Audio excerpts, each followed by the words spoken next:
Selamünaleyküm. Şimdi kompresör efektini anlatacağım inşallah. Direkt gireceğim konuya. Bu efekti eklemek için ya da herhangi bir efekti eklemek için iki yöntem var. Hatta üç de olabilir. Şurada bizim bir kanalımız var ya, ses kanalı. İstersek buradan efekt bölümüne tıklayıp buradan artı bölümünden ekleyebiliriz. Zaten şu an ekli. Kompresör ekli. Buradan gerekli istediğimiz ayarı yapabiliriz yine. İstersek şu kestiğimiz kısımlardan her biri için ayrı ayrı efekt ekleyebiliriz şuradan. Üçüncü olarak en geniş olanı, burada hangi ses olursa olsun, burada 10 tane ses olsun diyelim. Onların hepsine, yani master olarak efekt eklemek için bunu kullanıyoruz. Buradan ekledim. Benim genelde kullandığım şu, patlak sesleri giderir hem. İstersen buradan ses atsa yükseltirim. Bu şekilde kullanırım.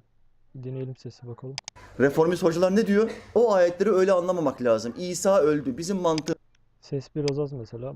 Yükseltelim. mantığımıza göre bir adamın göğe çekilmesi mümkün değildir. Orada oksijen yoktur. Yaşayamaz. Dolayısıyla o ayetlere başka Biraz daha yükseltebiliriz.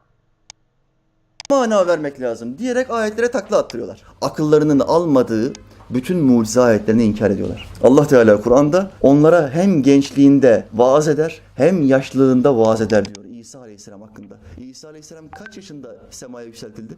33 yaşında. 30 yaşında peygamberlik verildi. 33 yaşında semaya yükseltildi. Şimdi Allah'ımız Kur'an'da diyor ki onlara, yani insanlara hem genç olarak vaaz eder kundaktayken, hem de yaşlı olarak vaaz eder. 33 yaş yaşlı mıdır kardeşler? Yaşlı İslamiyet'te Bu şekilde ayarlayabiliriz. Basit yani.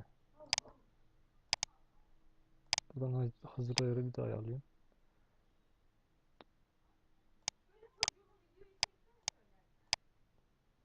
Yedi güzel de demin.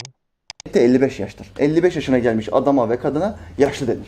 İsa Aleyhisselam 33 yaşında semaya çekildi. Bu şekilde güzel. Yani render alabiliriz bu şekilde.